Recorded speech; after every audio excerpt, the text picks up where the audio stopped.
Hello, everyone. Thank you again for inviting me. I'm coming to you this time less of a trainer, not so much talking to you about Montessori through the eyes of a trainer, but through the eyes of someone who's been working in Montessori with adolescents for quite a long time and has helped to design and implement Montessori programs. So I want to explain, first of all, I want to be clear about what my position is. I'm no longer actually directly associated with Hershey Montessori School. I was program director for the middle school and then eventually for the upper school, the high school. But now because I'm training, I'm not doing that work, but I am still consulting with the school. And so I am there regularly, also observing and watching the evolution of the program. I'm going to talk about that particular program because there are actually very few full adolescent programs going all the way through grade 12 or age 18 in the world. Mm-hmm. This is an area that is still being studied and experimented with. I can't tell you that there is any particular model or program that you can follow through with or imitate.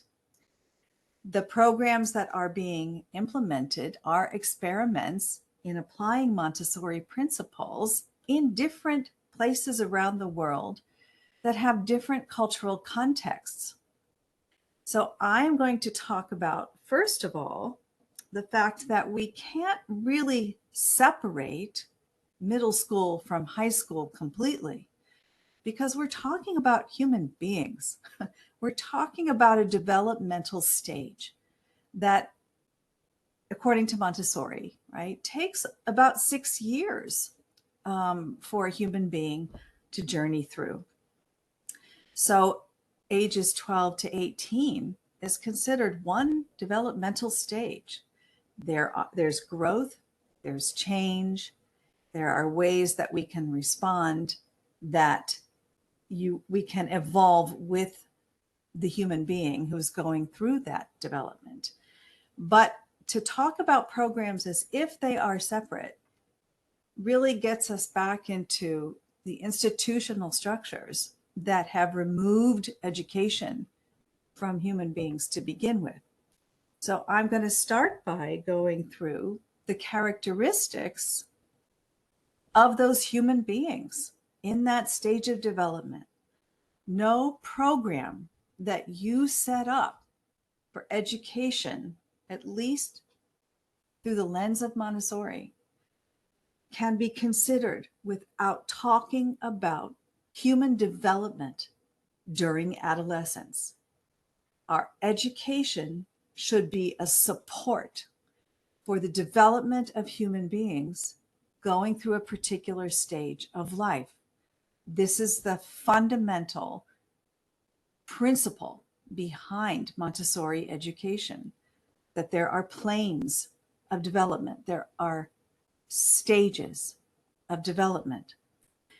And our job is to provide educational support and experience to aid that development of a whole human being. And when we're talking about adolescence, we're talking about the development coming out of childhood and bridging into adulthood. So I'm going to share an awful lot of text. I'm sorry, not so many pictures this time, to remind you or to share with you, if you have not heard about this before, the characteristics of development that occur between ages 12 and 18. And these characteristics are not just what Montessori talked about, although Montessori brilliantly saw a great deal of the fundamental aspects of being adolescent. but also what developmental psychologists and neuroscientists tell us about what's happening during this stage of growth. So the question for anyone who is going to provide a whole education support, a whole educational support for adolescents has to ask these questions. What do adolescents need to mature into adulthood? And here where Montessori differs from other educational approaches is that Montessori is looking at this whole person, not just the job or the skill to get a job as the outcome of education. And so we have to ask, what does this human being need to become a fully mature, active, healthy, functioning, independent adult?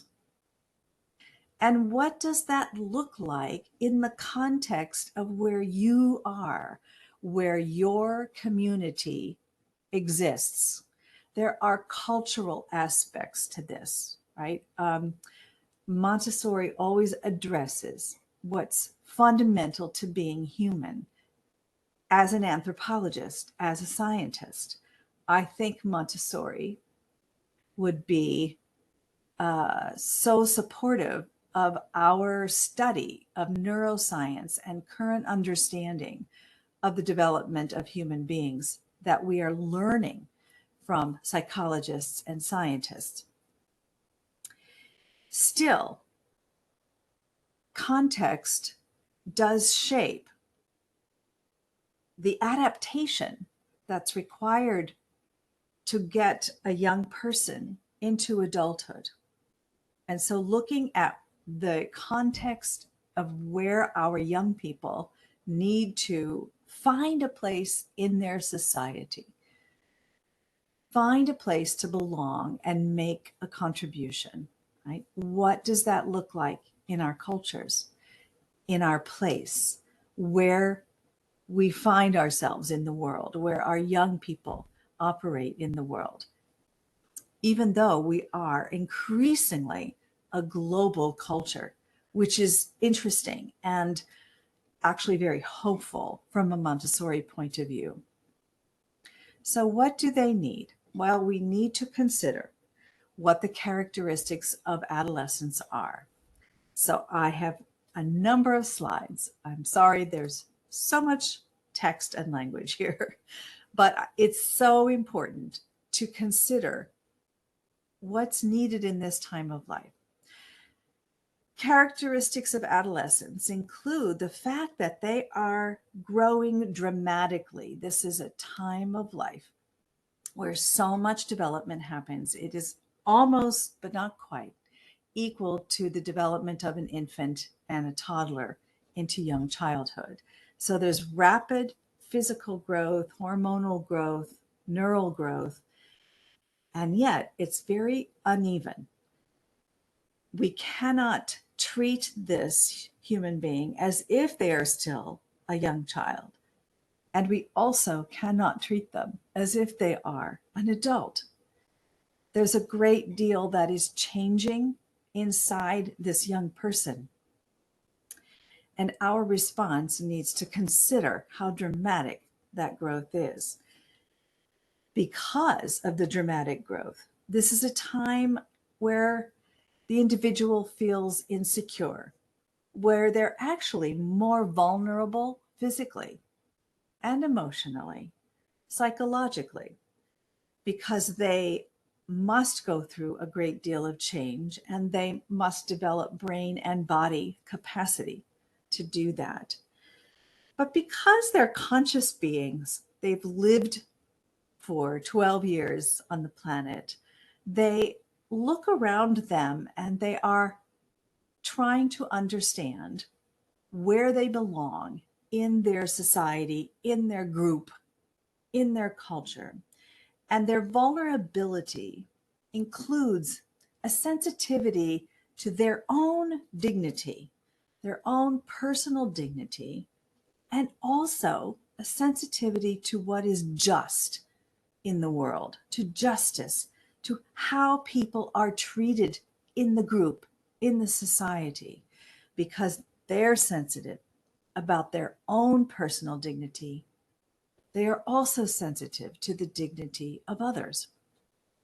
This is an important quality that we must cultivate in our adolescence. And our educational environments must consider that this is a significant sensitivity in this time of life. They are trying to figure out what adult life means, what it looks like, how to act as an adult. And at the same time, they are evolutionarily prepared to push their culture's limits. They are testing the rules. They test the limits in order to understand what is truly needed in this society and what should be changed. That's a good thing for us, that they are wired to do that. But it is clearly a part of this time of life, and adults need to understand it. Because the growth is one that is both unconscious and becoming conscious, there is a focus on the self. They need to first understand themselves and their place in the group. So young adolescents, 12 to 15-year-olds, they seem very egocentric. They are very much like the toddler, the young child, because they must focus on who they are and what their characteristics are, their gifts, their challenges, their strengths, their vulnerabilities. And they're very focused on the present moment and sensitive to what is happening around them right now. There are a couple of terms we use to describe this focus on the self. These two terms come from a developmental psychologist, David Elkind, and he talks about how the young adolescent imagines that they always have an audience for everything that they are saying and doing and considering, because they're wired, right? They are set up to consider their place in the group. They also have a tendency to always be writing their own story of themselves as a way of testing who they are and what their role in society might be. He calls this the personal fable, the personal story about myself. And it does not always reflect clear, concrete reality, especially when they are still a young adolescent. The more experience they have, the more that personal story takes in concrete impact, concrete consequences. But they need to have time to experience that. We know that there's a great deal of brain development that happens in adolescence, that there is a proliferation of new dendrite growth in the brain and new wiring that takes place. As adolescents have new experiences, and as their brain grows with the greater ability for logic, executive functioning is what we call it, right?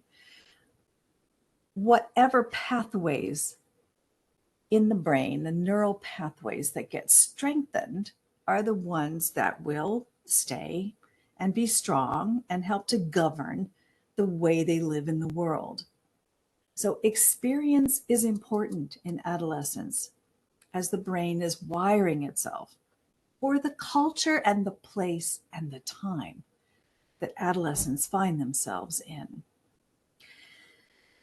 We know that there has been research Mihai Csikszentmihalyi has done this research on flow, which has informed us that adolescents engage deeply and with the most focus and greatest engagement, not so much in abstract academic thinking, but in the arts, in sports, in social interaction with peers. And what that tells us is that evolutionarily, they are more inclined to engage in immediate activity that develops skill and social importance. This may seem to many adults like a distraction.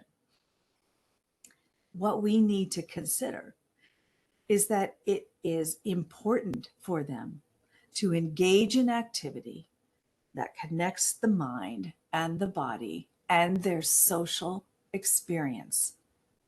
If we can shape educational experience with this in mind, we are going to more fully engage them in the kind of work they need to do to become adults.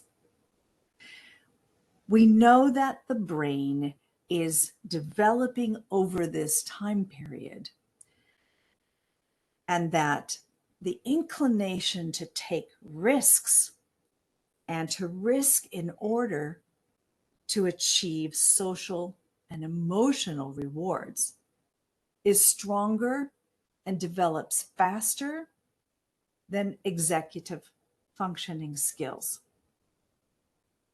Both are developing, but the risk-taking for social emotional reward is much stronger, and they are not as likely to put the brakes on, to stop activity that is risky if they are going to get social reward from it. Over the time of adolescence, executive functioning, how to make decisions, the logic behind what's happening, understanding their own actions, seeing themselves in that way, and analyzing their behavior and activity. That does develop over time. It doesn't completely develop until the early 20s, maybe 24 or 25. And yet it is also developing the ability to understand ideas and information from an abstract point of view. So this is happening all at the same time, but we must realize that it's going to take a number of years for that to become a function that is strong and clear and also chosen over social reward. Because social reward is what they are strongly inclined to pursue, the influence of their peers is very strong. Their primary goal is to be a member of the group, to find identity and belonging in their group. And for a young adolescent, that means their immediate group, the people they are with every day. An older adolescent, 15 to 18, is going to look beyond the peer group and begin to consider the whole society as their group. But that takes time, and that's a shift that is happening gradually during the period of adolescence. It's not as though they don't develop abilities to think. Their cognitive ability, their critical thinking capacity does develop during this time, but it's gradual and it's not applied in all areas at the same time. So we will see growth in their abstract thinking. We will see growth in the ability to analyze and think critically, which is the mark, right, of adulthood in many ways. But it will not happen consistently or across all areas of experience. It will look to us as adults as very uneven, here one day and gone the next. These are complex human capacities, and they take time. And our awareness of the time that it takes for these abilities to develop is important in being able to support their growth right now. This is a time where they are evaluating everything they're experiencing and working on change. To be able to think clearly about what you are experiencing and learning is a very complicated human endeavor. It will occur, but it will occur over time. As they move through this time period, right, they are working to form their own identity. We know this is part of the psychological development of adolescence and how important it is for them to find the identity that gives them both belonging in their group and also uniqueness, to not be like everybody else, to bring a gift to the group, a quality, an activity, a focus that is special, right? That is their contribution.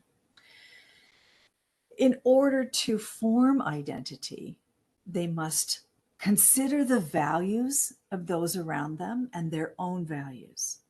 They must clarify those values. They will attach to peers in the group. And that's important. It's essential that they have relationships with their peers that help them belong and also come to know themselves and what they value.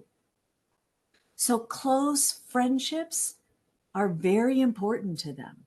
And anyone who works with adolescents can see how focused they are on their relationships, their close friendships. And once again, typically in educational situations, adults find this to be a distraction to learning.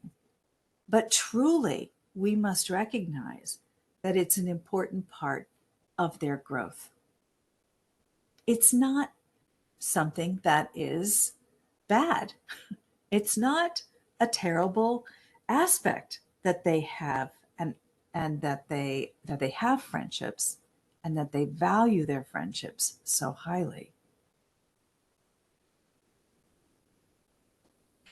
Because their focus is on the peer group and because they need to become adults, they start to seek autonomy from parents. They start to separate from their parents. And one of the results of that separation is that they become critical of their parents. They find fault in them. They find fault in many adults. And they also have a need to have relationships with other adults who are not their parents. It does not mean they stop loving their parents or their family. It doesn't mean they don't need them anymore. They do need their parents and their families. And they will eventually circle back and have close relationships with their families. But for a period of time, they need to change their role. They change their role in the family from child to independent young adult. and they must separate in many ways from parents in order to do that. And parents find this difficult because it feels like, as a parent, they are rejecting you when actually they are strengthening themselves by becoming more independent, an independent thinker, someone who makes decisions on their own and learns from those decisions.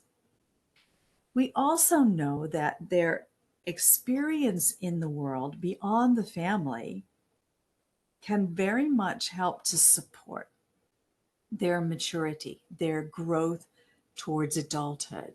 So experiencing employment or doing service in the community outside of the family helps them to see the way other adults operate, the way the world operates, and gives them a sense of dignity in being able to provide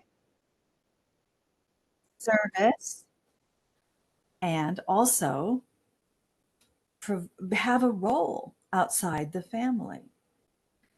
To have a role outside the family where their work has meaning, has purpose, helps them to understand what it means to be an adult.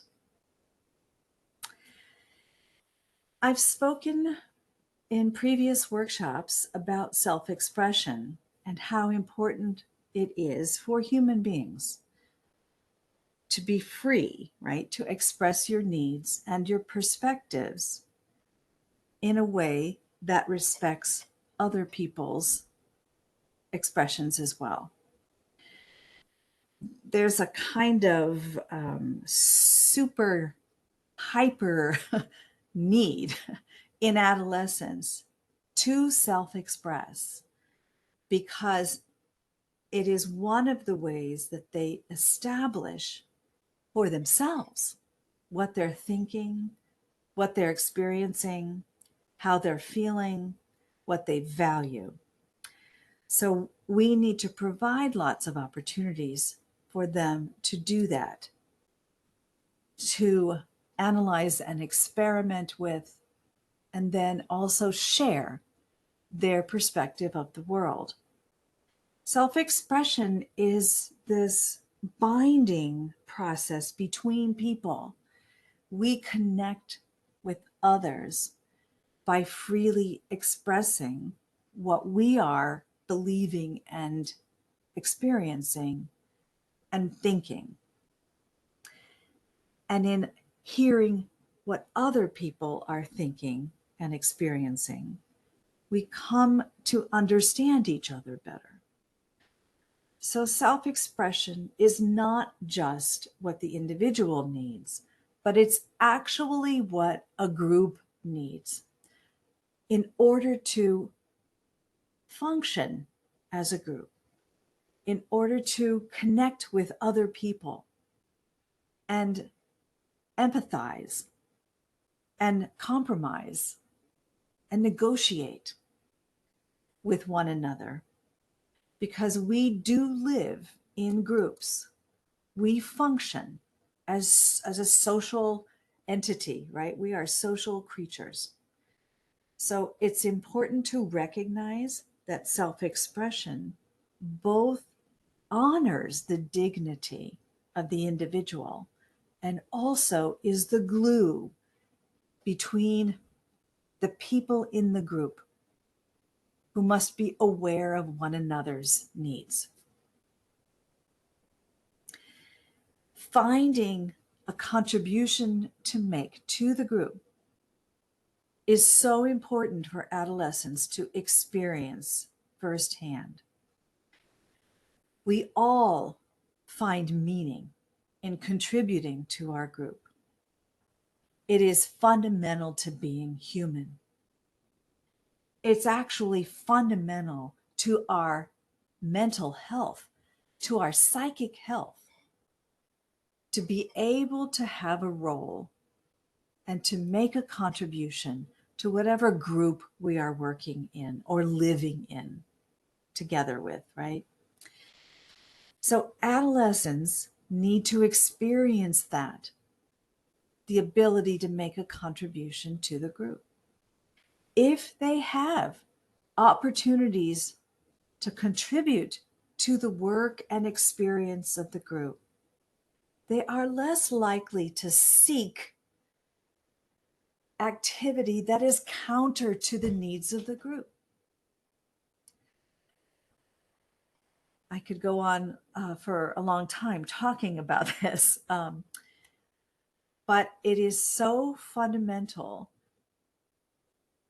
to the idea that Montessori proposes for adolescents, which is to participate in how we organize ourselves, our social organization.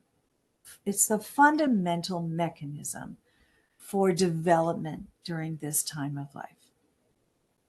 And it is probably the single most significant piece that education typically ignores, doesn't pay attention to in development. So given this picture of a human being in this stage of development, focused on their identity, their personal growth, and their need to participate in the group and make a contribution, how do we respond to that? How do we provide a holistic approach to development and education? Well, as Montessori does all the way through development, we provide opportunities for the body, the mind, the spirit to work together. We provide physical activity that has purpose. We connect the work of the hand and the body to the mind. We provide access to the natural world as well as to human infrastructure.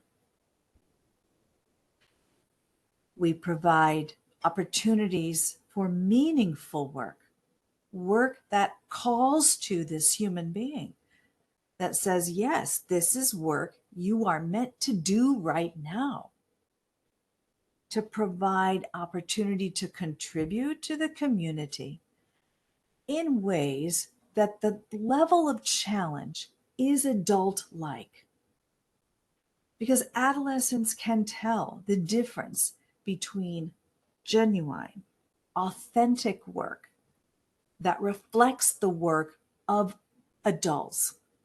They can tell when that is real and purposeful, and the difference between that work and work you have created for them that is not real, that's not adult-like, that's not meaningful to them. In providing those opportunities, we must also provide choice.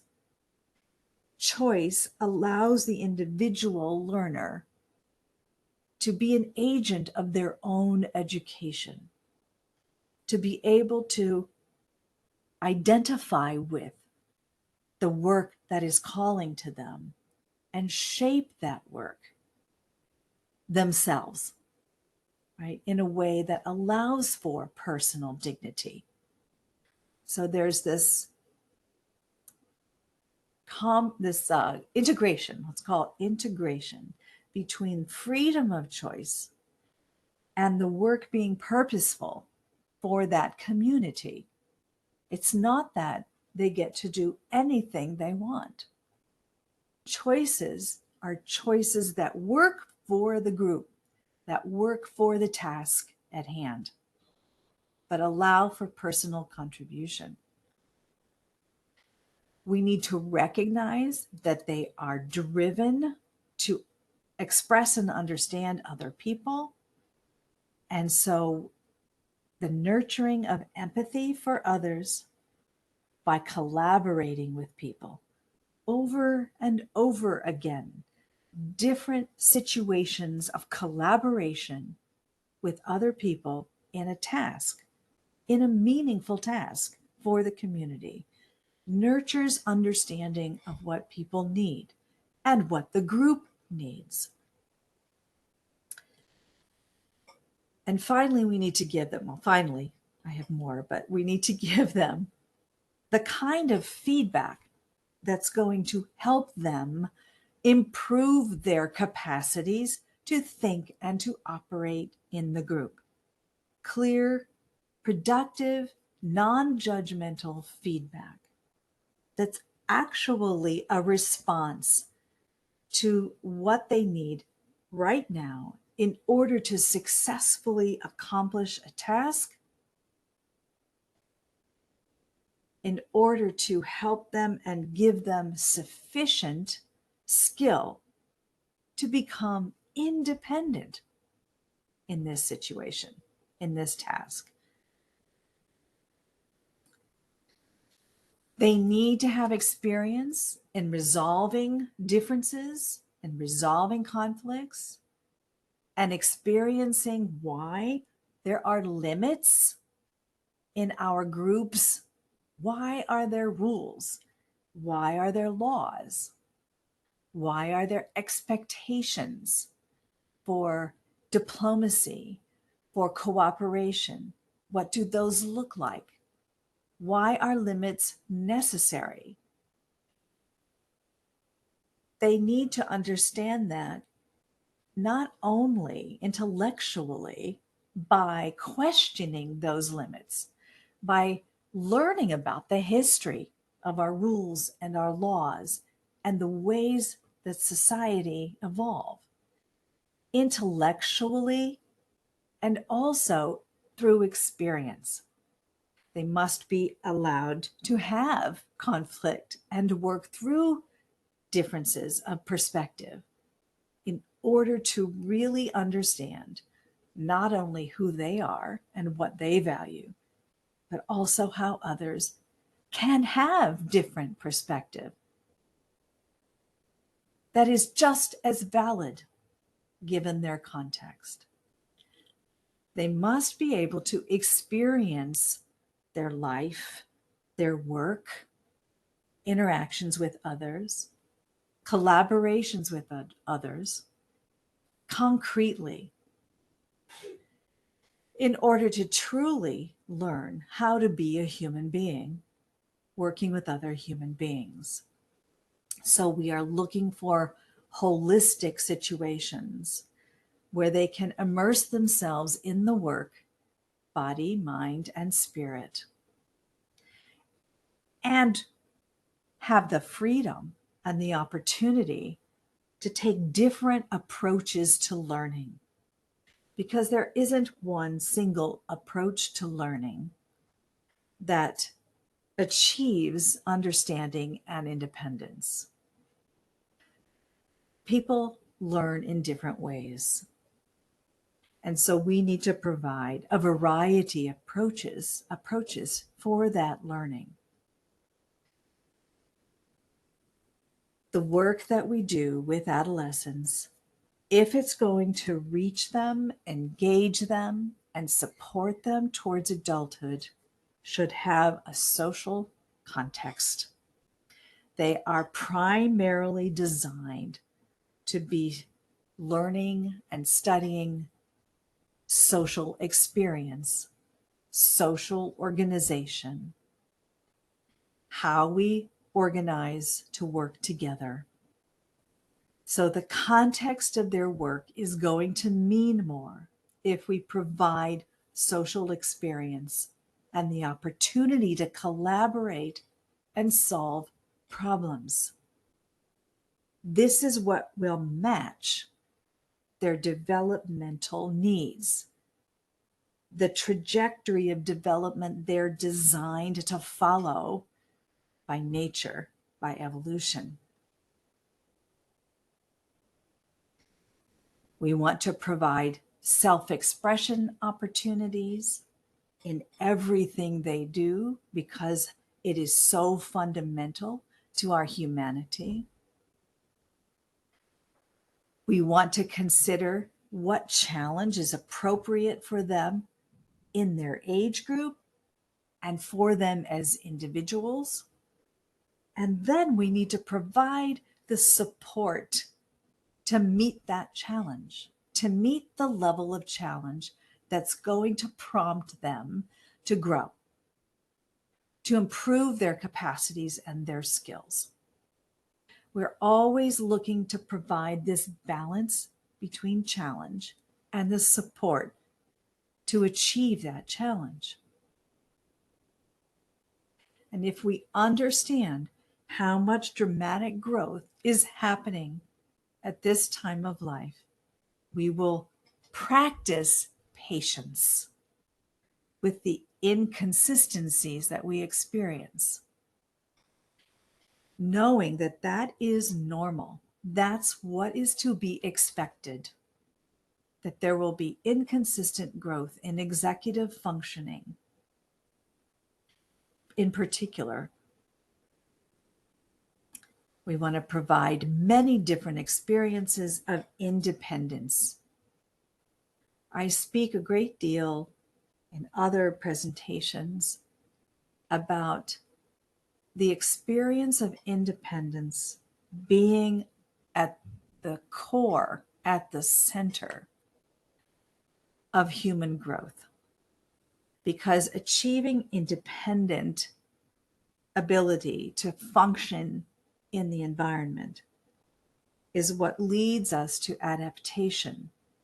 And Montessori philosophy, Montessori education recognizes that the final goal of education, the final outcome of development, is mature independence and adaptation. Many-sided powers of adaptation. That's how Montessori describes it. It is who we are as human beings. So it is the outcome of our development into adulthood. To be able to experience mastery of the environment on your own is fundamental to being a capable adult. And in our cultures, in many ways in education, we have instead promoted dependence on the adult. So we need to think about that.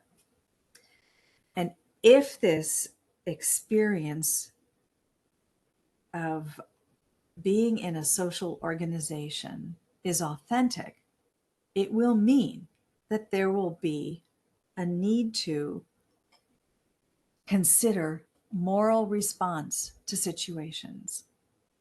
Authentic moral response.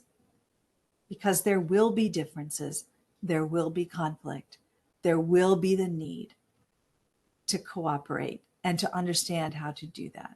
So our adolescents need many opportunities to work through moral situations, debate, dialogue, and personal, interpersonal conflict. We need to provide adult role modeling, adult relationships and mentoring, separation from the family by experiencing opportunities away from home, economic endeavors as the adult world functions on economic systems, and providing knowledge with a purpose. All that content knowledge that education typically supports, right? Education focuses on knowledge a great deal. How is that important to solving the problems around us, to being in our group and collaborating? Why do we need this knowledge? How is knowledge relevant to the tasks in front of us? What knowledge is key to understanding how to solve the problems of our world? That's a lot, but it is the lens through which designing a program needs to constantly be looking through this lens of development. So what can this look like? An educational environment that supports this development. How does this work? Well, Montessori, I'm going to talk about this particular school as a case study, right? That's just one response. It is not the approach. It is an experimental approach that attempts to put together the kind of environment that answers these needs in development. And as many of you know, Montessori herself suggested the idea of a farm. Now, I'm not saying that everyone has to have a farm, and certainly we are primarily an urban, we are urban cultures around the world, right? Cities are where most people live. But to understand the context of a place where adolescents can do adult work that provides for the fundamental needs of being human: food, shelter, infrastructure, the work with natural resources, right? Understanding all of the aspects of our life on the planet, our energy sources, our soil, the planet itself, caring for other living things, our reliance on plants and animals in so many different ways. That can be experienced in a very primal way, right, on a farm, or any experience that's connected directly to the land. That is how we chose to design this particular program, was to provide a context for real purposeful work that all human beings rely on, right? Fundamentally meeting our needs in order to survive on the planet. So Hershey's been, the Hershey Adolescent Program has been around since 1996. The middle school started in 1996, but it started in a suburban campus site and moved out to the farm in 2000. So the farm campus has been around now for 23 years. And the middle school program, 27 years altogether. So it has lived through an evolution in and of itself, and the campus has grown. The middle school has typically had around 50 students in it. Those numbers dropped during COVID and are coming back. The high school, or the upper school, for ages 15 to 18 was added in 2015. So there have been now 6 graduating classes through grade 12 since then. So that's the trajectory of the program. It is located on property where there is land that provides exposure to natural resources, the water, the soil, the air, and the opportunity to grow plants for food and for selling as an economic enterprise. It has both sort of wild natural areas and domesticated natural areas. So adolescents can experience a wide range of human endeavors on the land. And the program was designed so adolescents could help respond to the local needs of the community, design the activity that can happen, and be as much as possible in charge of and participating in these endeavors, whether that's building structures or growing crops, taking care of animals. In the one picture here, you see there's both a greenhouse and also solar panels. So being in charge of assessing energy use and energy needs. The campus is also uses geothermal energy. So there are a variety of energy uses on site that students can study and analyze. There are woods. There are natural areas. The wood is used also in the wood shop, which you'll see in a minute, to build structures. So students have firsthand access to the use of natural resources and the study of them and the stewardship of them. They are invited to take on activity that is more adult-like than a child typically does. And they help to run the farm, they keep bees, raise animals, and also build things in the workshop that they can sell. So for the 12 to 15 program, there's a focus on hands-on integrated projects. And this is an outline of the various components of this program. So it's divided into different kinds of tasks, different kinds of projects. We have called the land-based projects that typically focus on science, but also economics and history and lots of other things. We've called them occupations because we wanted to make sure that the kind of work that was being done was taken seriously as adult level tasks that were jobs in the community that needed to be done. We raise food, right? We manufacture products.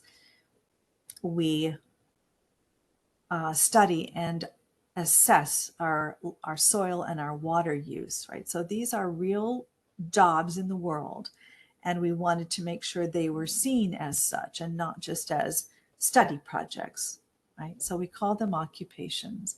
We also design projects that study human history locally and also globally. Montessori spends quite a bit of time talking about how important history is. We need to understand where we have come from. We can learn a great deal from the societies of the past and other societies in the world to see how human beings have solved problems, have tackled problems. There is an approach to mathematics that is both abstract in giving lessons and conceptual work, but also applying math wherever it is logical to consider that mathematics is involved. And it's involved in everything we do because we are mathematical thinkers as human beings.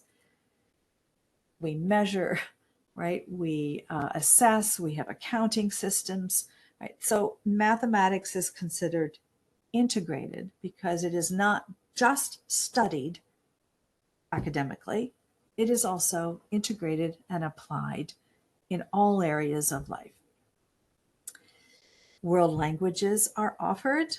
Montessori talks about the need to know more than one language and to know more than one cultural expression.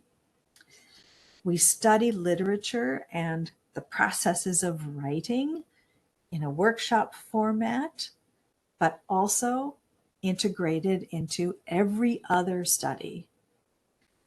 In humanities, we read and we write and we debate. In occupations, we read and we write different kinds of writing, scientific writing. And then we include self-expression through the arts, music, drama, physical activity. Not only separately, we do it separately during the week, but we also include self-expression opportunities in every study and in every project. So you could see that these are components of the program that you can describe to other people, and people can recognize academic life in these components. But I think it's important to remember that in every component, there's integration with other components. Montessori is emphatic about the relationship of all things on the planet and the relationship of all kinds of knowledge. We may start studying in one area, but we will soon find that you cannot look at the science of a particular issue like soil chemistry without also looking at history, natural history, and human history and its impact on that land. Everything is related to everything else. And the teachers who work in these programs need to have that focus and commitment to connecting knowledge in all areas. So it is an integrated approach all the time. And teachers need to be generalists in being able to look at a task or a problem in different ways from different disciplines. And we also need enough expertise in these areas to make sure the knowledge is accurate and as advanced as students need for wherever they are in their timeline of growth. This is a typical offering for a year of integrated science for the 12 to 15. It encompasses life and activity in this community, which happens to be on a farm. And we were very deliberate about weaving science into the activities of the land and the community. So in looking at these options, there would be several of these projects happening simultaneously. So the study of pigs, bees, preserving the food, assessing the wood in the woodlot. Those would be different project groups that were working at the same time during the same period. And they would have some choice in those projects. And at the same time, the adults are aware that the various projects cover different kinds of sciences and economics. So it's our job to make sure that animal science, plant science, physical science, economics, chemistry, biology, that they are existing in the totality, in the composite of these projects over time. And students' participation is tracked. So they cannot necessarily do an animal project every single time. They have to move around in different areas. Every project is an integrated study. So we're looking at the integration of sciences and also economics and also history and math. And at the same time, each project has a predominance of study in one area to make sure there is enough depth in that area of science.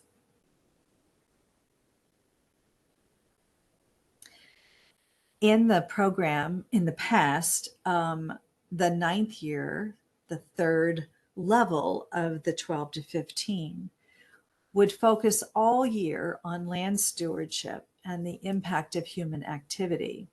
So the younger adolescents would participate in these community projects for their studies and their activity.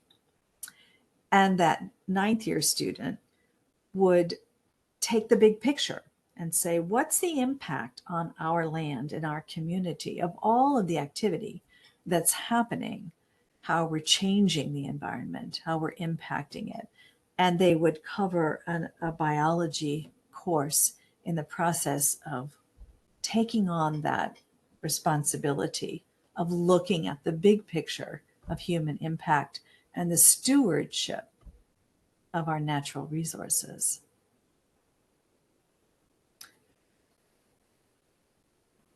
So these are just some of the projects as they are happening in the community: food preservation, assessing our wetland, taking care of the animals, the bees, producing food plants in the greenhouse, building structures, and for us, in where we are in the world, tapping maple trees for maple syrup. And this is just a sampling of what's possible. So humanities, following Montessori's direction that we should cover the whole of human history, we decided to develop series of inquiry projects that roughly move through time, where we start every year looking at early cultures, but cultures from around the globe. And then we look at civilizations that reached a peak of complexity, again, globally from around the world. And we look at moments in human history where society went through transitions. These might be revolutions, or they might be cultural revolutions like the Renaissance in Europe. And then we developed a set of projects that look at issues of our world now, modern times. So it's a huge variety of cultural studies, and it is meant to expose the adolescent to different people in their time and place, and also the evolution of human culture over time to greater complexity and the impact of that. And this is just a sample of projects. That's a whole other study, perhaps, about engaging the adolescent in the story of humanity. They are not called to, they are not interested in learning history in a simple, abstract way. They need to engage in the story of people. They need to have experiences that help them understand what people did to solve their own problems. They need to interview people. They need to be out there in the world, going on field trips that are not just museums, but are looking at historical artifacts of humans' lives, right? They need to be able to research and tell the story of people from the past. So we involve them in a lot of role-playing and storytelling and debate and drama and artistic expression of the human experience. I want to just introduce this idea. How do we do this? We have an approach of helping the adolescent to go through a learning experience called the 3-stage learning cycle. Montessori calls it the 3-period lesson. And we recognize that learning requires both input of information and skill building, but a lot of experience in the middle, a lot of exploration on the part of the learner, and then a way to consolidate and give back what they have learned and what they have come to understand. So there are 3 stages that we recognize in the learning cycle, which we embody in the projects that we design. That first period is an invitation to solve a problem, to do a meaningful task. It's an invitation to contribute to what the community needs. And it's also an invitation for students to offer their ideas, their options, their input. It's a very different approach from a traditional educational approach, because we are inviting the student to participate in creating the questions, creating the research that's needed, rather than telling the student everything we think they need to know. We design lessons to offer the students that will be the keys, the key pieces of knowledge, the key skills that are unlocking their work, their exploration, their experience. So we put a lot of emphasis on keys. We don't give every piece of content. We give them the keys that will help them pursue understanding and learning. We recognize that in order to really internalize understanding, they must do the work themselves. They must explore. They must use their hands, their bodies, their minds. They must be agents in their own learning.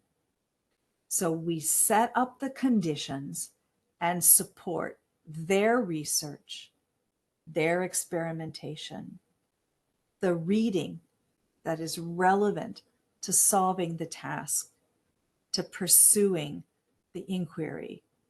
We provide opportunity for a great deal of discussion, debate, seminar, data collection. We help to put together the experiences that will maximize their learning, their doing the work, instead of us doing it for them. We engage outside experts beyond the faculty, the teachers of the school, to give them lessons, to give them insight, to help them see what adults do in the world of adults in this area. We also include hands-on physical activity and work that's relevant to the project, and always the opportunity to collaborate with each other, to see the group as working together for the same final outcome, that everyone can bring something to the group in order for the whole group to come to understanding of certain knowledge and accomplishment of a task. And in the third stage, we recognize that their ability to share with others what they know, what they've learned, and what they've accomplished is an important psychological part of the process of learning. We know something well when we can teach it back. So sharing as a culminating experience is so important in the process of learning. So the results of their work, their research, both individually and collectively, can be what they share and what they demonstrate at the end of a project. So they will present or demonstrate, they can create documents that are published, they can put reports together, data analysis, proposals for solutions to problems, proposals for activity in the community. And they can engage the community to assess their work, to consider what was accomplished and what still needs to be done. If we keep in mind that developmentally they are driven to belong and contribute, our educational work with them can reflect that need. How can they belong to this group doing this task and make a contribution themselves? And know that the work is valued by the community. Then we are tapping into how they are designed as a human being in this time of life.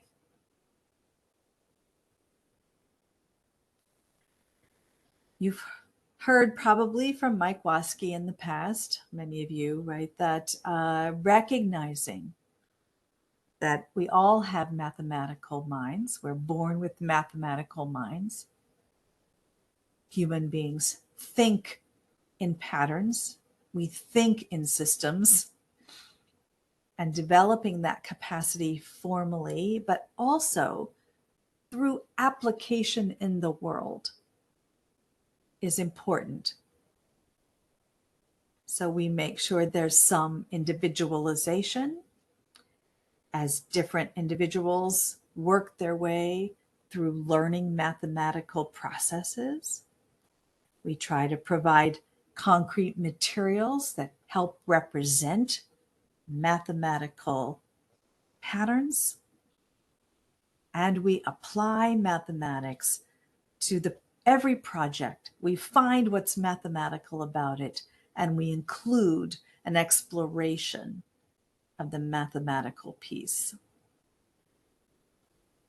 And because we know the third period of demonstrating knowledge is so important in consolidating understanding, we allow for lots of student demonstration of their own thinking in mathematics, including what we call math seminars, where the group presents, each of them presents an approach to solving the problem that they took. And as a group, they decide what the most effective process is in solving the problem.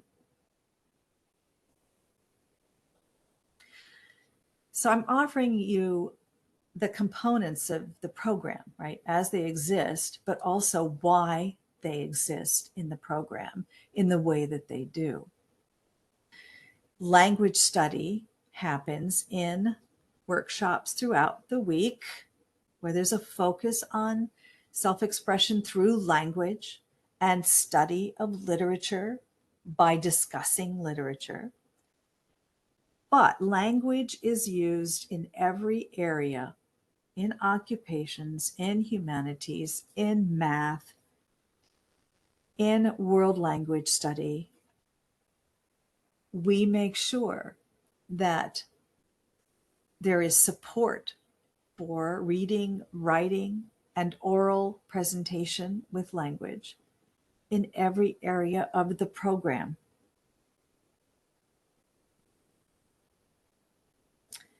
We provide a variety of opportunities for creative expression. Montessori is clear that it should not be a traditional sequence of art or music instruction, right? It's not an art curriculum. It's not a music curriculum. It's a rotating set of projects that invites the adolescent to experience different kinds of self-expression in art, music, drama, dance. Because what we're looking for, right, is the human expression of human experience through the arts, and that they should have an opportunity to experience different kinds of human expression.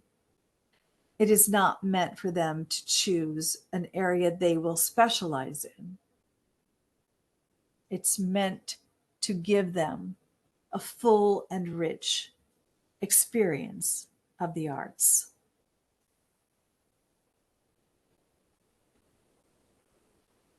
The same with physical expression, that they have an opportunity to experience different modes of physical activity and expression, to find different ways of being a physical organism, and introduce ways of staying physically active and healthy, some of which can be in organized sports, and some should be offerings for individuals as well. And these rotate based on what's available, on the season, on cultural context. But I think it's important to note that offering a variety allows exploration.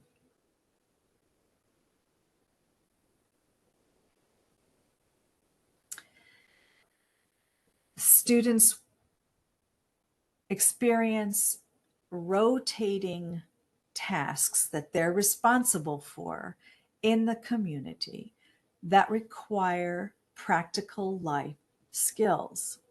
We maintain our own environment. We clean it, repair it, create product in it. We're responsible for the land, the natural resources, the lives of the plants and the animals that we care for. We produce food. We cook and serve food. We're responsible for the health requirements and what the government requires for physical safety and health. Students participate in all of those things wherever they can experience some aspect of the practical maintenance of life. They are invited to take part. So they rotate through duties in the kitchen to cook. They rotate through duties on the farm and in the shop where products are made to sell. And they rotate through the responsibility of cleaning and maintaining the entire environment. They learn to fix things that have been broken. Whenever possible, we only call in the specialists when we don't know how, or we don't have the special equipment to solve that problem. This happens on a daily and weekly basis.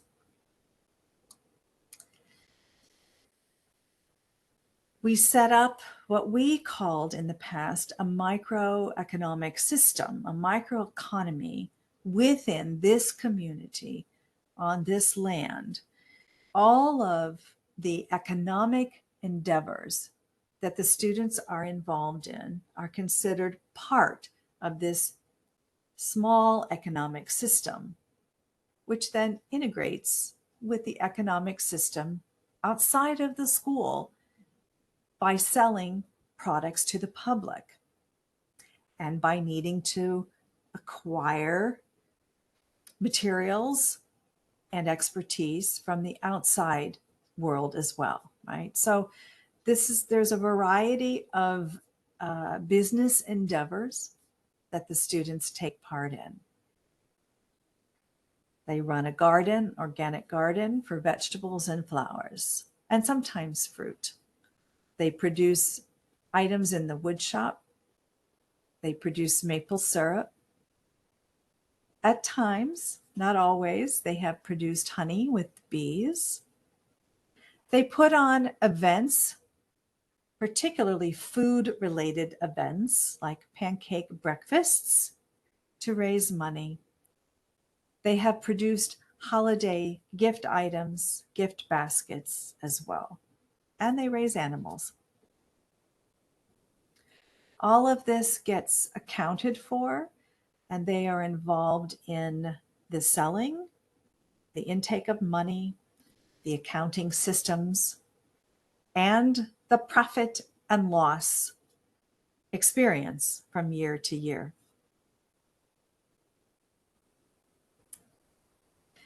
Our program is also a residential program, which means students can live there, so they can come from far away. And when they live in the boarding program, they participate in all aspects of life, in care of the environment, taking care of themselves and each other, in cooking and cleaning, and taking care of each other when they're sick, and socializing.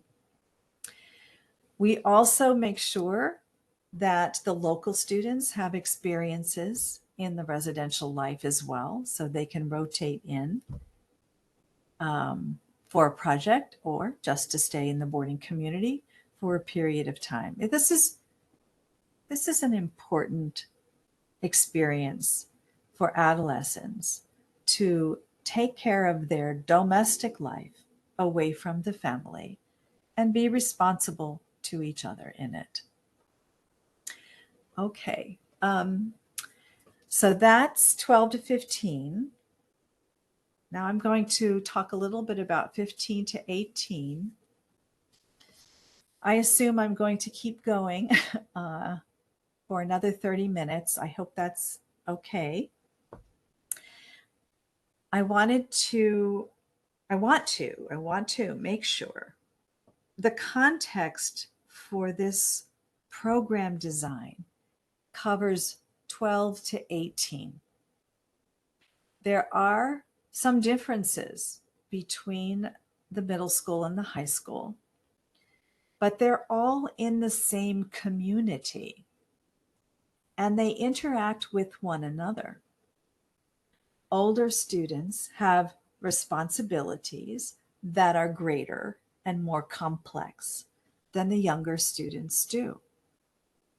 But there's no distinction between grade levels in the sense that any individual who is ready for responsibility can take on responsibility. It doesn't matter what their age is or their grade is. It matters where they are in their development towards maturity.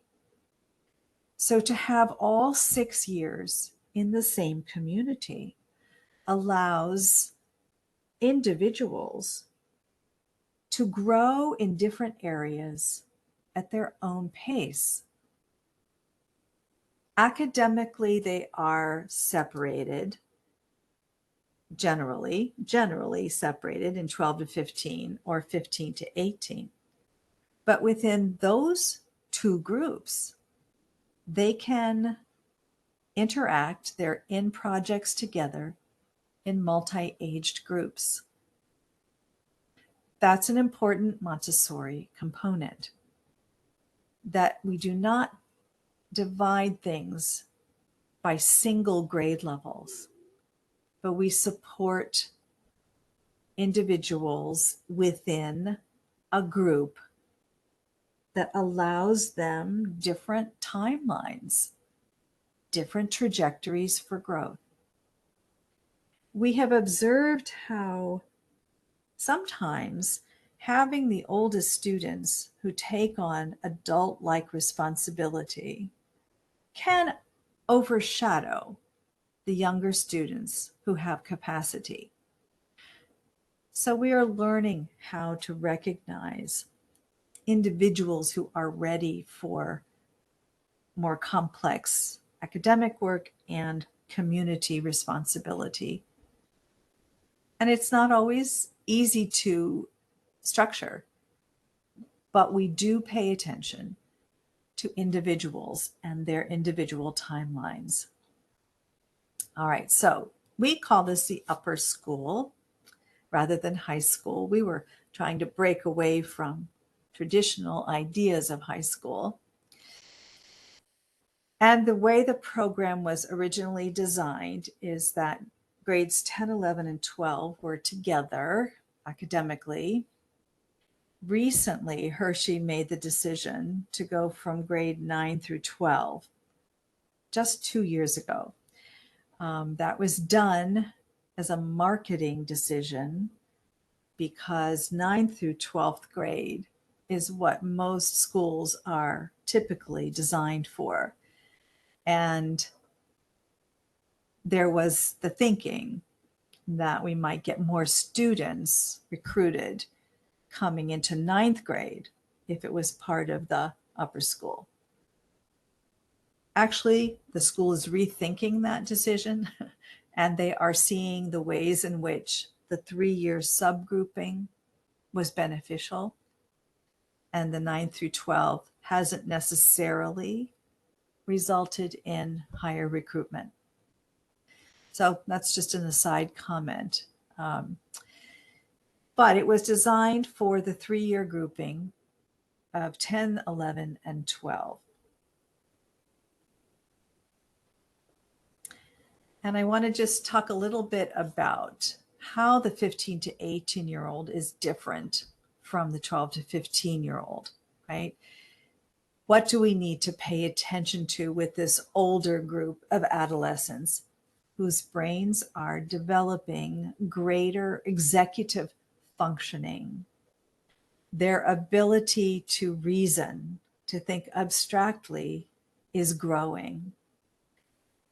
And developmental psychologists tell us that there's an interest in moral reasoning that increases in this time period.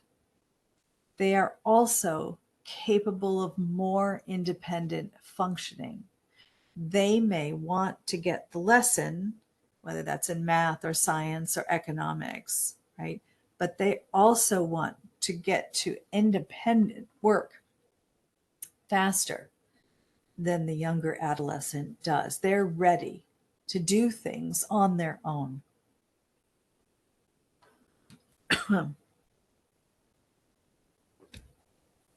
The older adolescent achieves in their brain development what we call metacognition, somewhere around age 16 or 17. They can examine their inner experience and separate themselves from it enough to think about what they're thinking and how they're thinking. The younger adolescent can't do that as well. And so they have a harder time separating themselves from their own experience in the moment. But the older adolescent can do that, so they can take on the kind of learning tasks that are more analytical, that require more logical thinking, because their brains are ready for that. Their brains are increasing in abstraction. And those of you who've worked with this age group know that they can think faster than adults can once they have achieved a certain level of abstract awareness. They're very quick at outthinking us in their reasoning processes, which is important and good. They are beginning to develop a more cohesive identity. They are coming to know who they are and what they value and how they think. They're able to do that, right? So identity formation also depends on neural development, brain development. Their relationships are getting more specific. They have relationships with individuals that become important in a way that the early adolescent was more dependent on their group, right? And having a set of friends in a group. Older adolescents still have group friendships, but they also have individual relationships. And so you see the emergence of romantic relationships happening more seriously in the older adolescent. Their experience, right, of love and passion for individuals intensifies. They begin to think more about the future and the near future, what's going to happen in their lives in the next couple of years, what's going to happen with humanity in the near future. The younger adolescent was very focused on the here and now and did not think much past the next 24 or 48 hours. The older adolescent, because of their ability to think metacognitively, is also now focusing on what's going to happen next. Montessori talks about their increased capacity for mutual understanding. Because they can better understand themselves, they can better understand other people. Their ability to be empathetic, compassionate, and also know that people's lives, people's decisions depend on their context. That is something the older adolescent is beginning to see. Why people do what they do is not a black and white situation. Everyone has complex circumstances. Human behavior is based on context. This is such an important piece of human understanding that needs to be reached. And the more it is informed by knowledge that is clear, right, and relevant, and also evidenced reality, that helps adolescents see how the world works, how people work. So the ability to be more formal in their studies, to learn in more formal ways, to acquire knowledge in order to understand the context of a situation. What's needed to understand this problem? What's needed to understand these people and this situation? And their increased abstraction means that they can study in a more formal way. And they're willing to, because they want the knowledge that's going to make things clear to them. So that's a big difference. So how do we respond with these older adolescents? We're still offering opportunities that are project-based, things, studies integrated with activity that they are engaging in, that they can do and participate in. But now the focus, at least the focus that we decided was the appropriate context for them, were social and environmental challenges that are happening in the world now that human beings must pay attention to now. Because they're looking at the near future and the future of humanity. Their studies can help them imagine better ways to navigate and create this future. They want to see the future as positive, hopeful, with potential for themselves. And we need to support that. At the same time, they still need choice because they're human beings, and we need to honor their dignity.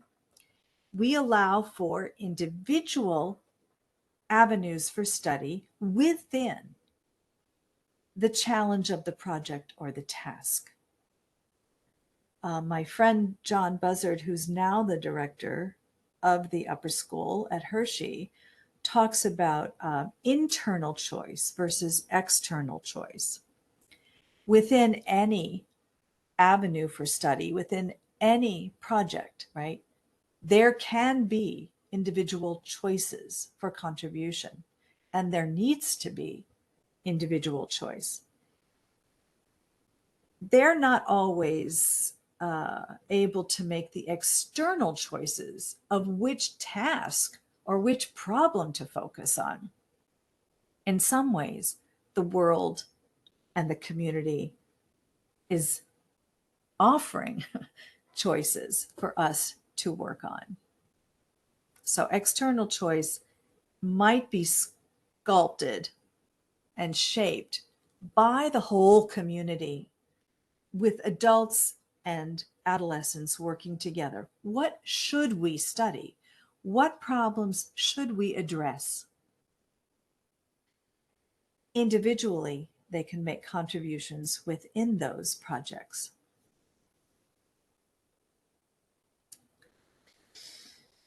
We need to allow for individual identity formation even within these studies.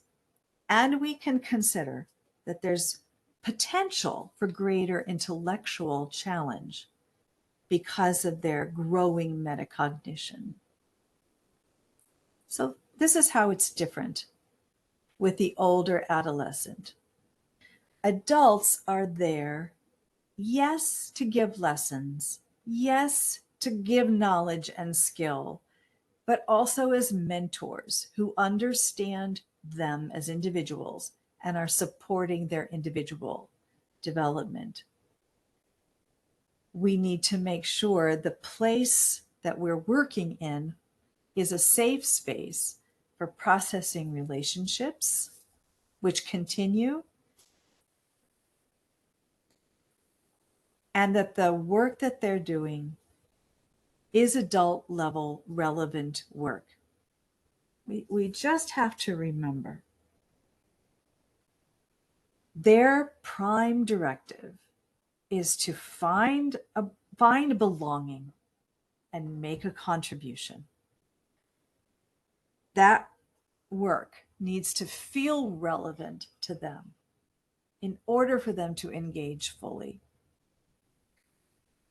And the experiences we're offering this older adolescent, they are experiences closer to the work of adults in the world. So we started our upper school in 2015. We built a separate building to house the older adolescents, their academic work, and it has more specific designated spaces for different kinds of work than the 12 to 15 environment does. The 12 to 15 environment has spaces that can have any kind of project in them. In fact, each space has a little science area, but it could be a humanities project in that space, and projects get rotated through the middle school environments. This building has a science lab in it. It has spaces that are designated in the different disciplines. These are just some photos of the internal spaces. There's a kitchen, there's a community room where the community can gather, there's an art studio, there's a science lab, there are classroom spaces, library and research spaces.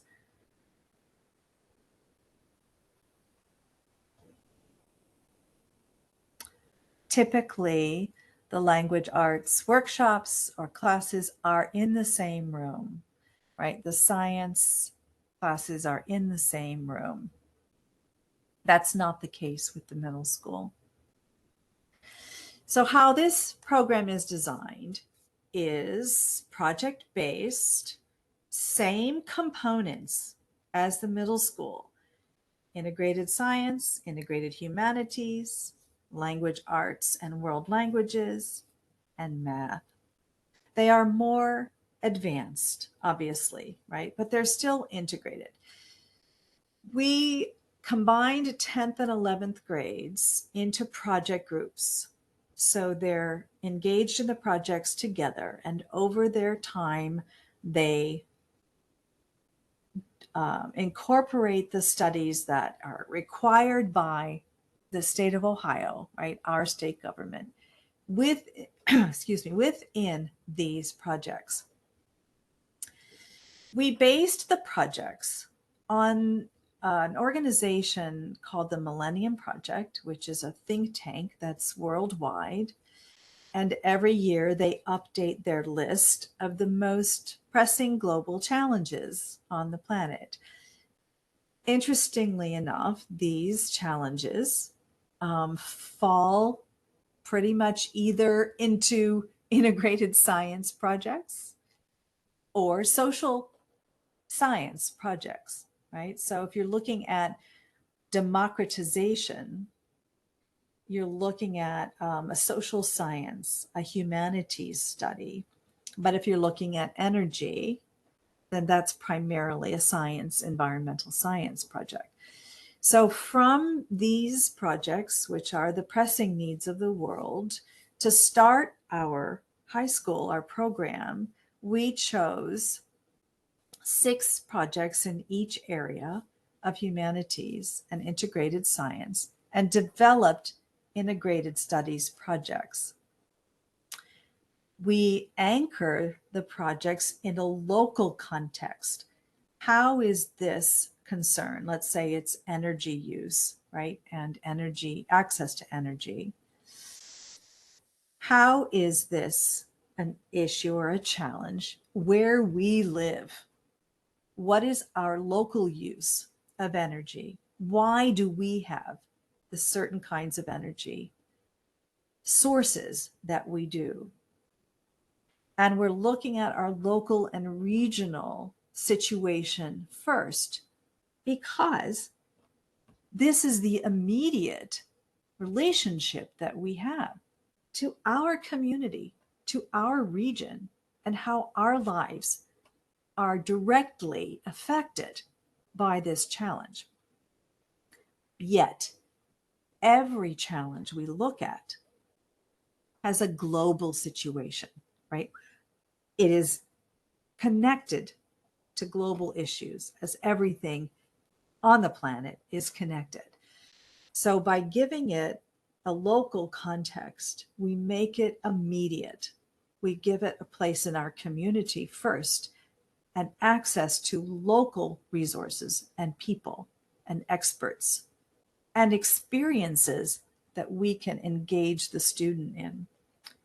And yet we'll end up with a global view of this issue. So the 6 projects we designed to open the program with were these particular projects in integrated science, because we knew that we could get to the regional issue easily, either on our property or in our local community. So our resources, what natural resources do we have and how are they used? Water quality, water accessibility, health systems, the issue of climate change in our region, the energy demands and options that we have in our local region. And then we added the opportunity for students to do independent work in chemistry, which is what the state of Ohio requires for this age group. Biology, they had already done in the middle school. So chemistry, and then more advanced science in the physical sciences is what we focused on in the upper school. So these were the projects. I know you cannot read all of the pieces on this slide, but essentially what it shows is, in looking at one topic, we chose hydraulic fracturing because digging deep for oil and gas, right, in our region was happening, is still happening. And so it's a local issue, actually right down the street from where the farm school is, from where Hershey is. So it was a local problem to take a look at. And we developed a way of designing the project so it would cover key concepts in these areas of science: environmental science, physics, geology, and chemistry. And all the text that you see are the specific concepts that were included in this project.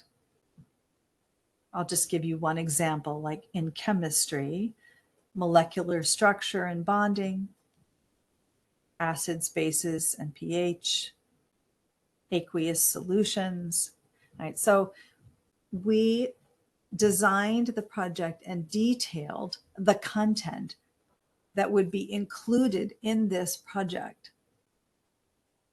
And we did this for every single project and then submitted that to the state of Ohio for approval, which we got. They approved our curriculum. So that's one example. This is a list of the humanities projects that we chose to develop to open the program with. And I will say that the topics have evolved since we opened, but some of the topics have also been repeated and deepened over the last 6 years. Actually, it's now 7, but so the topics we chose to look into as humanities studies included very significant topics in our region and in our country, right? So immigration, certainly, it's always a very hot topic in the United States. We're experiencing a great deal of gun violence. And so we decided to focus on the history of individual arms ownership in the United States. We have a unique history in that way that's still plaguing us. We looked at the state of our democracy and the role of political parties. And as you know, that's also an intense topic for us. We looked at the role of the soldier and how it has evolved over time, and our use of armed services, right, in the United States. We looked at the connection between economics, how it affects the individual and how it affects society. We had been through a serious recession in 2008-9. So we were looking back at that. And then, as we did in integrated science, we allowed for independent topics in US history to be developed by the students and with the students, because US history is the requirement for those ages, that time period. And again, you won't be able to read all of these, but essentially it's the same process of taking one of the topics. We looked at gun violence. There had been a school shooting not too far away from us, believe it or not. And that was quite a while ago. So looking at crime, justice, and law, and how there are studies in our government, the US government's history and how it operates, and contextual studies in US history, and how this is connected to studies in world history by looking at other cultures who have had different responses to arms possession, right, to the ownership of weapons. And we've always tried to make sure that we look at cultures around the world, even if we are looking at a regional issue that we have here in the United States. It's never an isolated issue. There are global connections that we can make. One of the most successful aspects of these projects that we implemented were bringing in experts from the community to give lessons to the students, to also review some of their work and give feedback and advice. And we often invited experts to be on a panel to receive the final presentations of the students' work. This exposure to people who do the work in the world had a huge impact on the students. The quality of their work became much more serious, and they reached for much higher standards because they were presenting their work to people who actually worked in the world. We found that experts in all areas of the studies that we did so willing to share with the students. They were happy that they were being asked to share what they know and to share their perspective. This happens to be immigration law firm, right? So the attorneys specialize in immigration law and supporting immigrants coming to the United States. So visiting with them and hearing about the kind of work they were doing and the kind of legislation in the government that they were up against and also trying to change. Very powerful. I'm going to just share a couple of others. We've had law enforcement experts when we were looking into gun violence.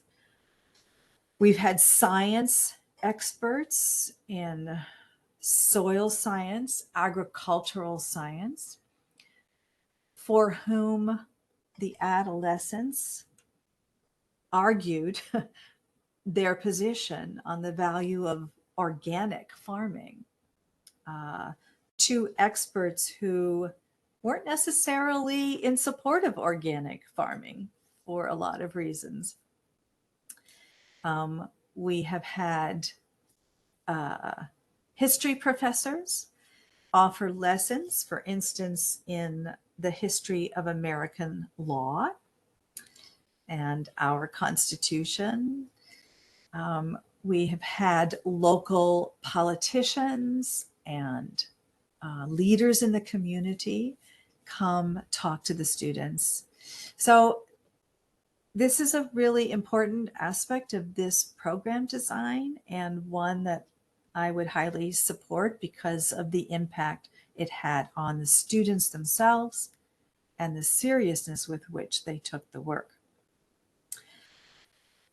For our final year, the 12th grade year, we designed a flexible program that the students themselves could design with the staff in order to meet their needs for wherever they saw themselves headed in their next step, right? So depending on whether they wanted to go to university or what we call a trade school, what their interests might be, what they were going to need for entrance into various programs beyond our school. We helped them design a year to make sure they had everything they needed and could transition easily to the next step. For instance, if they wanted to go to art school, but we don't have a traditional arts program, that final year could be focused on putting their art portfolio together. This actually happened, and we've had several students get into good art schools by having the support to put together what they needed to apply to those schools. We allowed our oldest students to take courses in local universities and colleges. That's something we can do in Ohio, where they can get credit both at the college level, the university level, and the high school level.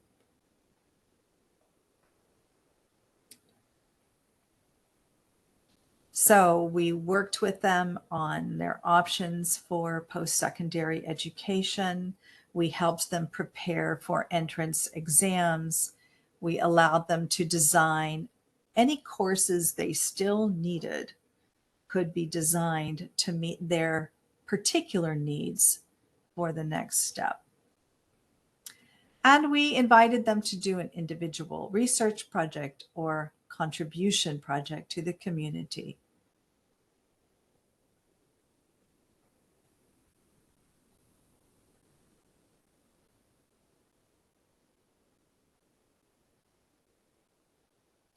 Other components for this 15 to 18 program.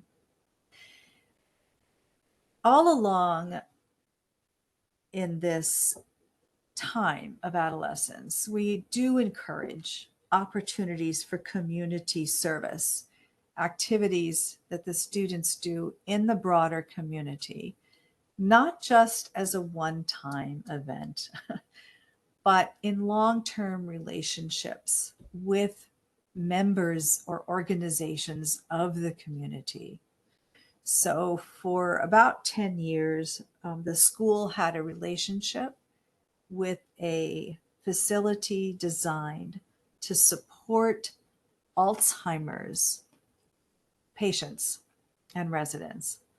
And our students were trained to work with these patients and regularly went to visit with them and do supportive language work with them. We had long-term relationships helping our neighbors on their farms as that is needed. We also offered a variety of seminar discussions that increased the complexity and sophistication of awareness about knowledge. How do we know? What is knowledge, right? And we also offered seminars in ethics, in morality, in rational thinking, and moral dilemmas, right? So we know that their metacognition makes them ready for thinking about thinking and for thinking about contextual situations for decision making. So we included that in the 15 to 18 program. We made space available to create workshops in skills that they were going to need. So lab skills for science, innovative technology skills, and we created space for more sophisticated technology like imaging, editing, video and film, 3D printing, and how to use that to support the projects they were in. Montessori is not against advanced technology. The question is, how is it the appropriate tool for the work that's being done? We want our students to be adaptable in their time and place, but we want them to be in control of the decision-making and the moral considerations, and not the victim of those things. This is at the core of Montessori work. It was when Maria Montessori herself began this work as she was responding to world wars and the impact of domination by people, especially on young people. So the question is always, what human capacities are we developing, and how are we developing moral awareness in that process. The oldest students were taking on more responsibility in the business operations and management of the microeconomy, as we called it. They were more likely to do the management work, the setting up of the selling situations, the accounting, than they were to do the actual production. What we've observed is that the younger adolescent is more satisfied by the producing of the syrup and the woodshop products. The older adolescent is drawn to the public interface, to the running of the business. They still like the hands-on work, but they are inclined to look at the systems in the operations and take that on. And we recognize that there are still practical skills needed for adult life, like maintaining your automobile, your car, learning how to change a tire. So again, all of this is incorporated in the whole program, 12 to 18. The older adolescents do more sophisticated work.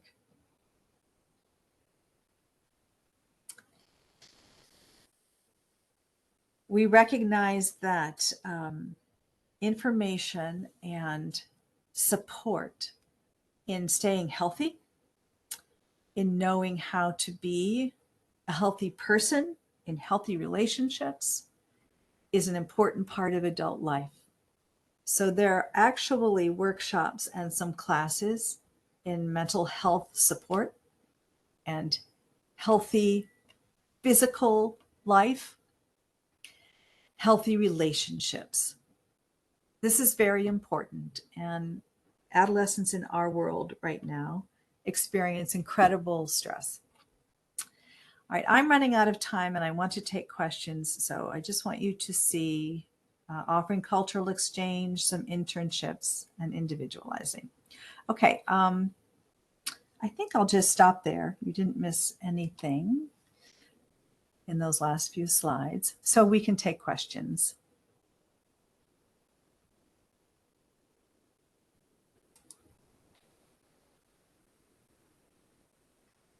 我们非常感谢 Laurie 带来精彩的演讲。那我们现在呢就要进入到 Q&A 的时间。麻烦大家看看可不可以现在看得到，有一个 slide 的提问区，请问大家有看到吗？好，那麻烦大家可以在这个提问区这边呢，去留言，针对今天的整个目前的2个小时的演讲的内容，有没有哪一些的部分是您想要更了解的，或者是刚才可能觉得听得还不够清楚的部分，那都可以在这个留言区的地方帮我们进行留言。那等一下的话呢，我们会优先的先针对就是比较多人想要了解的部分来进行提问。那麻烦大家现在可以花一些时间来提出您的问题。那如果就是 Laurie 这个时候想要再跟大家补充说话也都可以。好，那欢迎大家可以来针对今天的内容提问。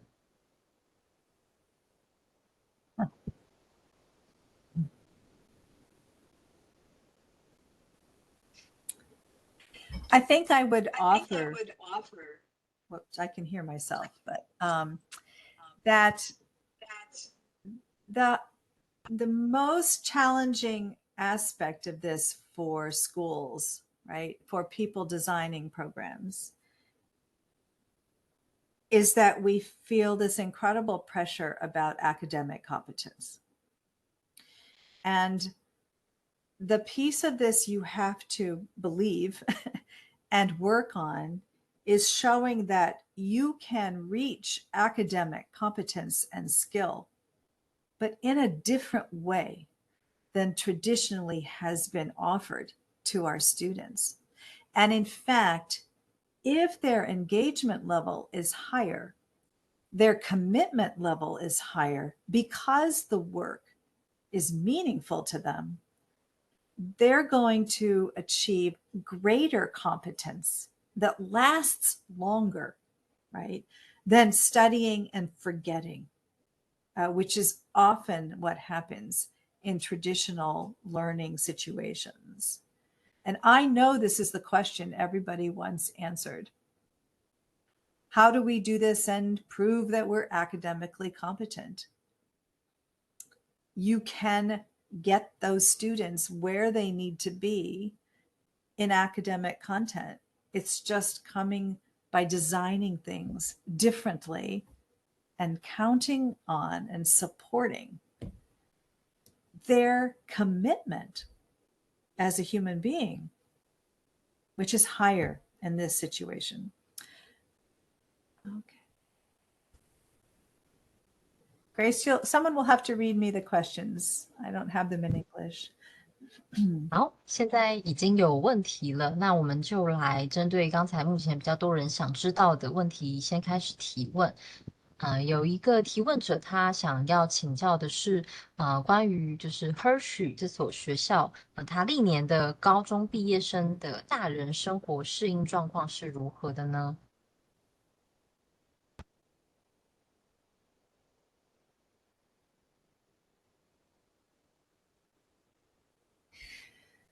I can confidently say that they are more adaptable. This is what we aimed for, and this is what we're seeing. They've taken on so much more responsibility throughout their adolescence. When they enter the next situations in their lives, whether that's in the university or in jobs, they understand responsibility. They understand how they can make a contribution. They seem to they don't need time to figure out socialization in the way that other students do in the university. They've done that. And they get down to doing work in a more serious, more adult-like way. They may come back and say, oh, I wish we had had more of this kind of science, right? But the truth is that they adapt quickly and figure out what they need. And they're proactive in getting what they need. They go to adults and professors. And they don't mind saying, I need to understand what you expect. They're at ease in many situations. They've all gotten into universities and programs of their choice.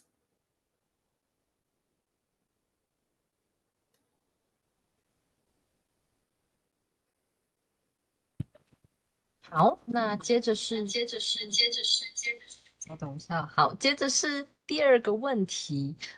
有一位提问者，他想要了解在城市中的蒙特梭利中学课程可以做怎么样的规划呢？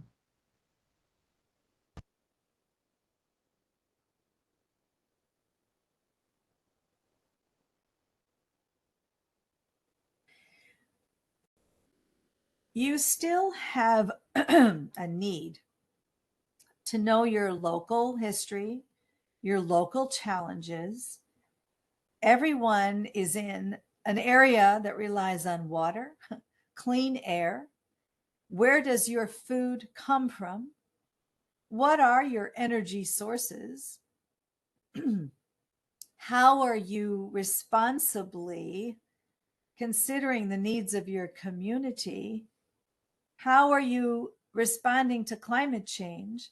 Those things don't change no matter where you are. We are human beings engaged in a life that requires collaborative work. So those projects can still happen. You just have to find creative ways to get them in the community so they can experience that. it's not a problem with the older students. They're looking at environmental and social issues of their time. And that's not hard to do in a city either. You just have to find ways to bring in experts and to also get the students out where they can experience engagement in the community and see what's happening. What's happening in our area in certain areas of social concern? How do we know how we're impacting the environment of our place? Where will we see that? Where will we gather data and evidence? You have to be creative, but it's a question of thinking outside that classroom. How does this happen in the world around us? And how do we see it and experience it? I just want to give you one example. The urban program in the middle of Denver, Colorado, before COVID, did a project on disease, the spread of disease in the city. And so they had so much systems knowledge prior to COVID in having looked at the spread of diseases and epidemics.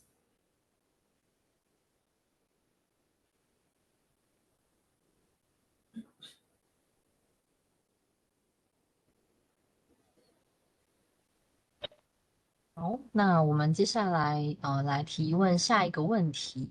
有一个提问者，他想要了解发展一个蒙特梭利青少年教育计划会有很多面向的考量。像起步的当下，想请问 Laurie 认为最核心需要坚持的一件事情，以及绝对不该做的事情有哪些呢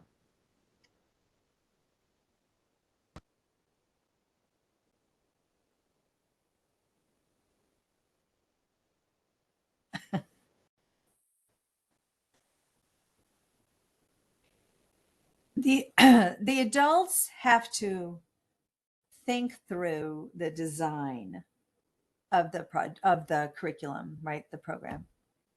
And they have to be able to explain it and defend it. And they have to do that with confidence and passion. If you understand the developmental thinking behind what you're designing and you have faith in it, you have to communicate that to your community. You can bring people in, but you have to know why you've designed what you've designed, and you have to back it. And you have to offer faith and hope in the outcome as important. That's the number one thing. What you believe to be the reason for what you're doing is the number one piece of commitment. The rest of it is logistics, right? The rest of it is just abstract, putting it on paper. What should you never do?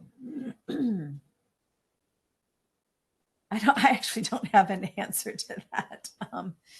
What should you never, ever do? All right. I think my answer would be this. Adults tend to feed their own egos first. Adults who know things think they should be the person, right? They should be the reason for a particular study or a class or a project. It can't be about the adults. It has to be about the adolescents and the community that you are collaborating in. Focus has to be on those two things and not on the adults' needs and ego.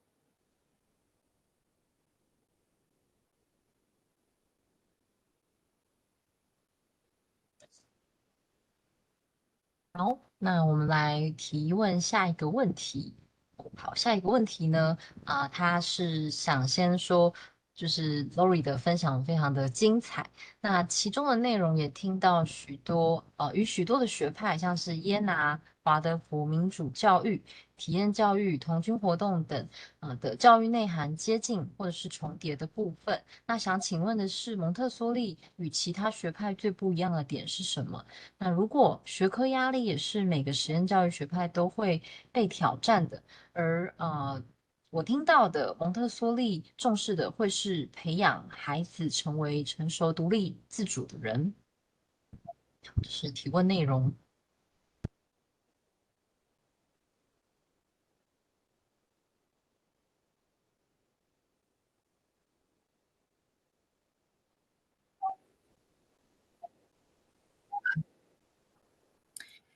So I don't know enough about Steiner approaches to comment on that. My experience in general about the difference between other experiential education and Montessori, most educational approaches, even project-based experiential approaches, tend to focus on what's in it for the individual. How is this educational program going to support the individual's achievement in the end? I don't know any other approach that actually focuses on how does this group, this community, this social organization collaborate interdependently to promote growth and actually moral interaction. No one touches morality because it seems connected to personal value systems or religions. Montessori is the approach that says we must consider moral development as a natural part of being human. It is who we are because we must operate interdependently as humans and with the planet. That's the thing that distinguishes Montessori for me. And it's actually the most powerful argument for why Montessori is an answer to our current crises, because it focuses on our interdependence on each other and our interdependence with the planet. How can you be more inspirational or more powerful or more relevant than that? That's the distinction.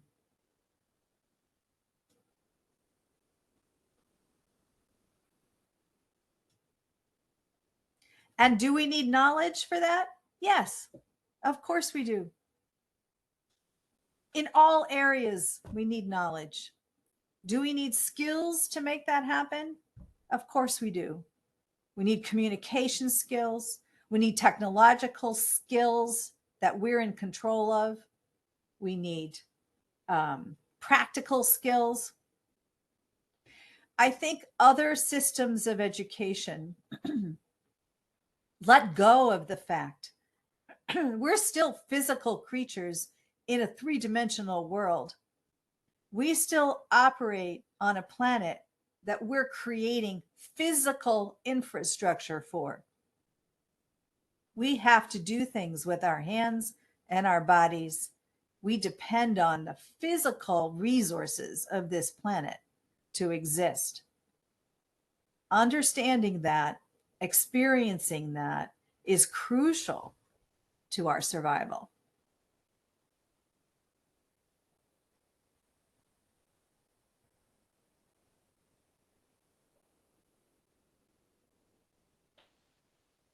好，那我们感谢 Laurie 的回应。那再来下一题，是课程的丰富性需要充裕的时间。那许多工作时段呢，应该是季节性、重复性的，那在3阶段课程时间的安排下，专案课程时间的规划应该要注意哪一些细节呢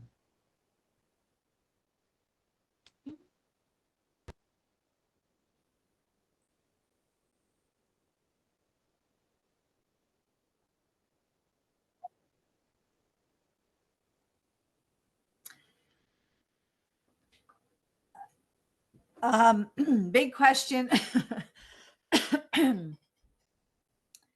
It is seasonal, and you do need to consider what work is relevant at different times of the year, and consider what work is relevant in your cultural context, how your work connects with your cultural rituals, right? With what's happening in your communities culturally. And you do need some way of structuring, right, rotations through this work, because students need to experience different kinds of work and different kinds of study. So whether you decide that's a quarter system where you rotate through projects, some schools use trimesters, right, longer periods of time. Younger adolescents need more rotation.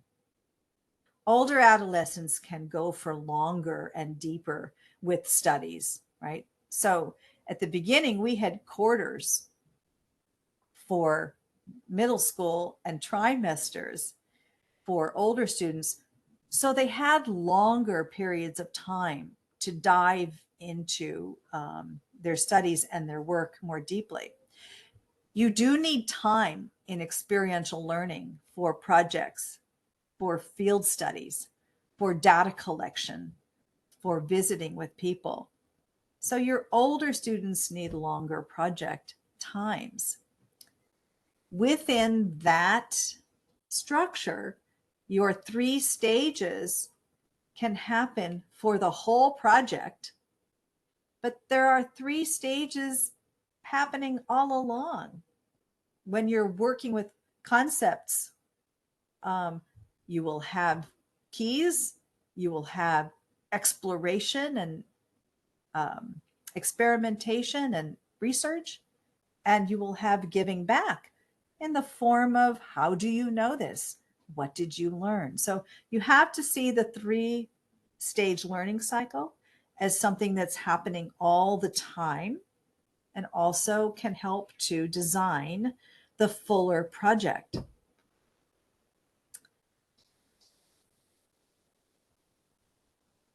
You also have to be able to see a big picture of everything you're doing to make sure you are offering a broad enough general education, right, to qualify for whatever your culture expects. So the adults have to track it. You have to track the concepts you're doing. And you have to be able to show your government agencies and your parent body and the public how you are covering what you need to cover. I think success in this requires both this passion and belief for doing the integrated collaborative work and the ability to document it so you can show that you're doing sophisticated work with these students, and they'll be fine.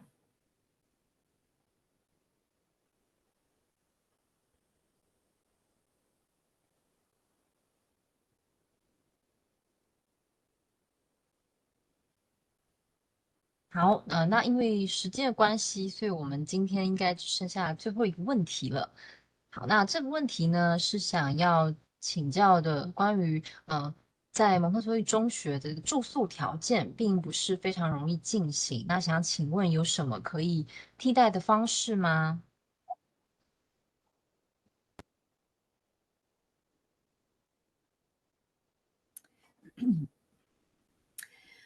？Most programs that are developing now are working into their program rotational residential experiences.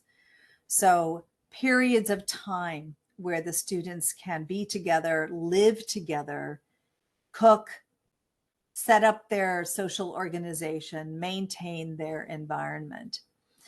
So to find places and opportunities where they can live together and work, but also take care of themselves is how most people are doing this. It could be on what's called an Odyssey trip, right? Where you're all biking into the mountains and you have to take care of yourselves and your equipment. It can be going to some place where you can live together in a residential space and study and work and live together. You'd be surprised how much social impact just 2 weeks can have on a group, and how much progress they can make in responsibility in a 2-week time period where they have to drop their masks and they have to see each other and witness each other and be responsible to each other in a living situation. “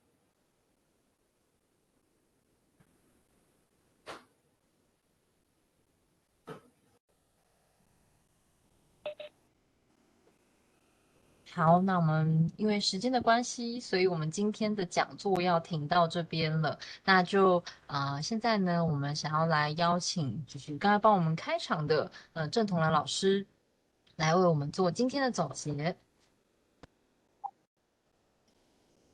谢谢 Laurie， 好像把我带回2018年在赫许有一个非常美丽的暑假，坐在漂亮的校园里面，一边聆听各个老师们的对蒙特梭利教育的理念还有做法，然后同时也在思考教育的可能性的那种感动。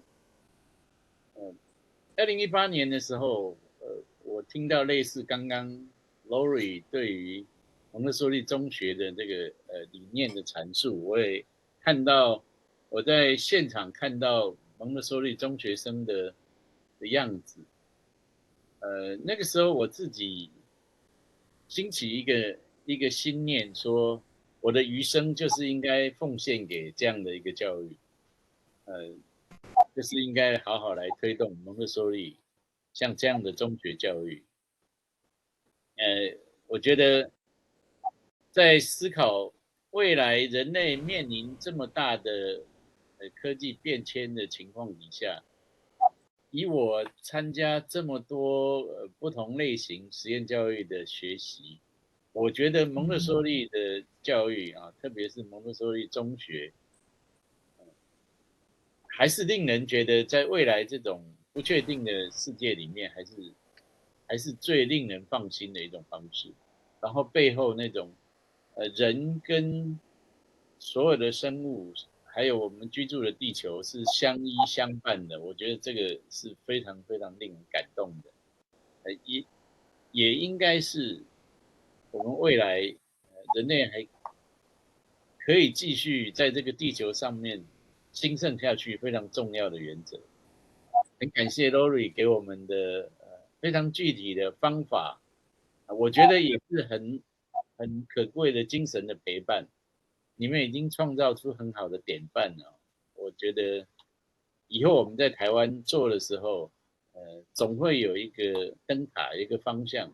想到 Laurie 还有你们的学校，蒙特梭利的中学在世界各地努力的，我想在台湾努力的人会觉得更有力量，更放心，更加的感动，愿意去做。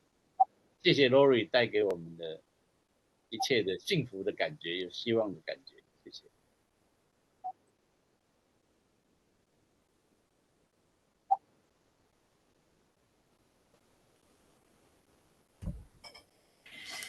Be hopeful, be creative, find the way that makes sense where you are in your space.